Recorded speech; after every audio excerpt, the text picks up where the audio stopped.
caótica y demente, una especie en extinción, cubierta por un manto de bondad tan falso que si rozas estalla y te parte el corazón.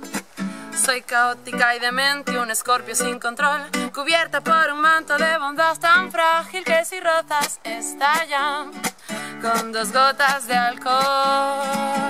No sé qué me pasa contigo, pero esos ojos de serpiente parecen tener algo que ver con el ácido veneno que siento recorriendo por mi excitado cuerpo cuando te miro, cuando te miro, cuando te miro, cuando te miro.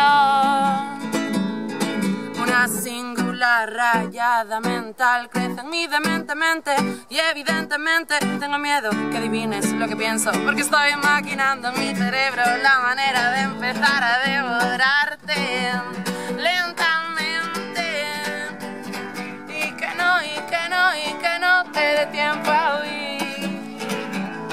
Tengo tantos vicios y tan pocas ganas de quitármelos. Esto es lo que soy caótica y demente, un escorpio sin control. Te atravieso la frontera de los ojos y encuentro en ti lo peor. Sé dónde te voy a clavar el aguijón. Tengo tantos vicios y tan pocas ganas de quitármelos. Esto es lo que soy.